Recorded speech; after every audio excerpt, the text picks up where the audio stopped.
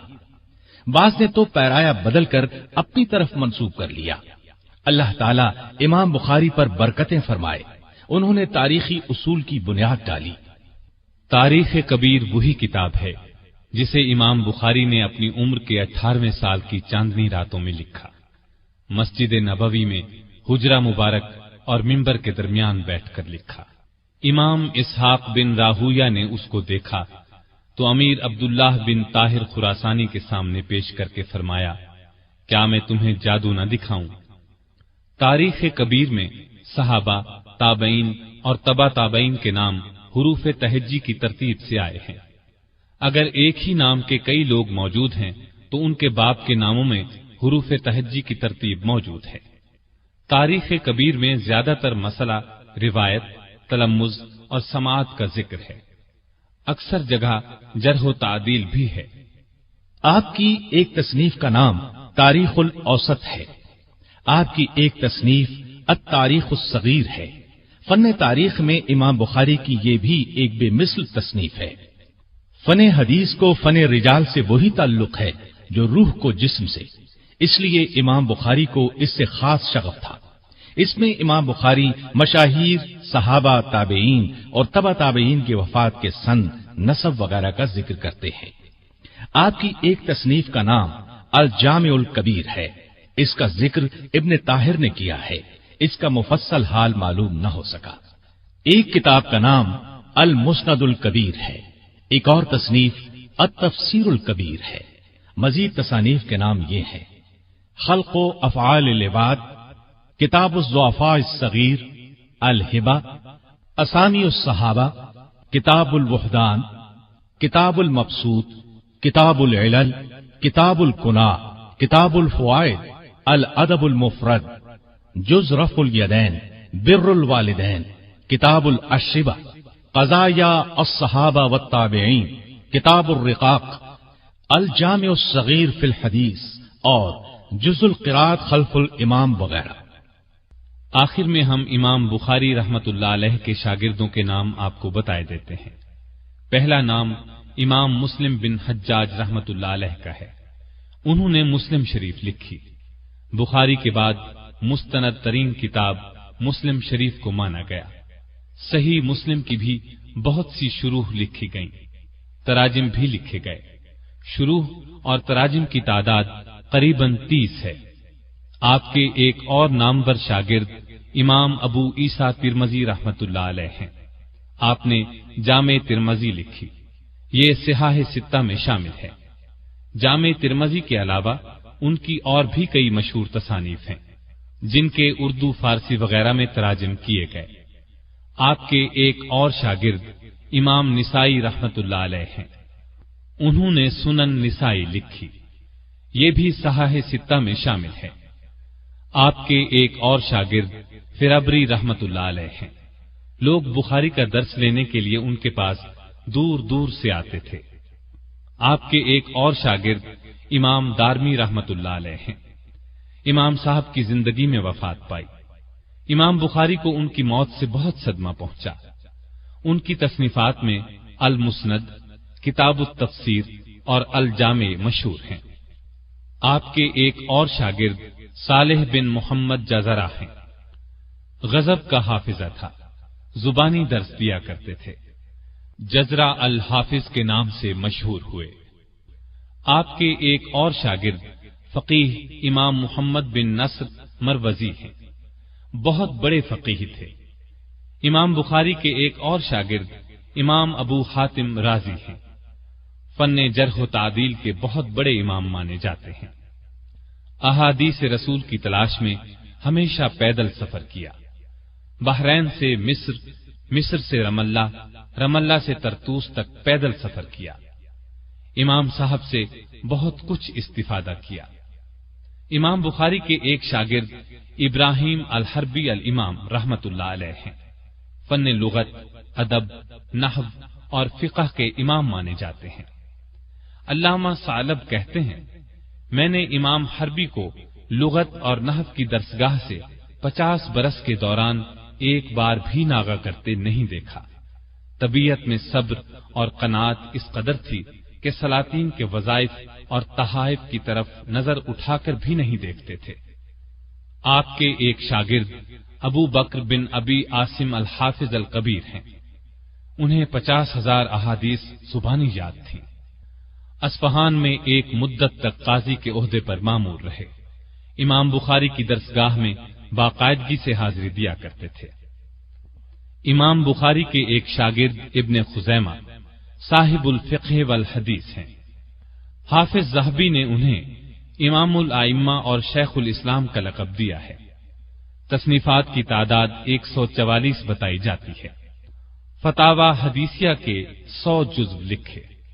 ان کی تالیف صحیح ابن خزیمہ مشہور ہے۔ یہ بھی امام بخاری کی درسگاہ میں حاضری دیتے تھے۔ امام بخاری کے ایک شاگرد ابو جعفر بن ابی حاتم وراق ہیں، یہ صحیح بخاری کے کاتب ہیں۔ امام بخاری کے نامور شاگردوں میں سے ہیں۔ صحیح بخاری کے بہت سے مقامات میں ان کا ذکر موجود ہے۔ امام بخاری کے محافظ دفتر بھی تھے۔ امام بخاری کے ایک شاگرد ابو عبداللہ حسین بن علی بن اسماعیل المحاملی ہیں، 10 سال کی عمر میں سماعت شروع کی۔ ان کی مجلس املا میں 10,000 تابعین جمع ہوتے۔ امام بخاری کے ایک اور شاگرد ابو اسحاق ابراہیم بن معقل نصفی ہیں، مغربی ممالک میں ان کی سند سے بخاری روایت کی جاتی ہے۔ امام بخاری کے ان شاگردوں میں سے ہیں جنہوں نے صحیح بخاری روایت کی اور ان سے سلسلہ روایت جاری رکھا۔ ان کے علاوہ بھی ہم آپ کو امام صاحب کے کچھ خاص طلبہ کے نام بتائے دیتے ہیں۔ یہ حفاظ حدیث ہیں جن کے مستقل تراجم لکھے گئے اور ان کی تصانیف آج بھی عالم کو فائدہ پہنچا رہی ہیں۔ ابو بکر بن ابی دنیا، ابو بکر بزاز، موسیٰ بن ہارون حمال، ابو بشر دولابی، محمد بن قتیبہ بخاری، ابو الفضل احمد بن سلمہ، عمر بن محمد، حسین بن محمد، یعقوب بن یوسف بن اخرم، عبداللہ بن محمد بن ناجیہ، سہل بن شازویہ بخاری، عبید اللہ بن واصل، قاسم بن زکریہ، ابو قریش محمد بن جمعہ، محمد بن سلیمان باغندی، ابراہیم بن موسیٰ، ابو بکر احمد بن صدقہ بغدادی، اسحاق بن داود صواف، حاشد بن اسماعیل بخاری، محمد بن عبداللہ بن جنید، محمد بن موسیٰ، جعفر بن محمد نیسابوری، ابو بکر بن ابی داود، ابو القاسم بغوی، ابو محمد بن سعید اور محمد بن ہارون حضرمی وغیرہ۔ یہ تھے نام ان حفاظ حدیث کے جو امام بخاری رحمت اللہ علیہ کے شاگرد خاص تھے، اور ان کے ساتھ ہی ہم امام بخاری کا تذکرہ ختم کرتے ہیں۔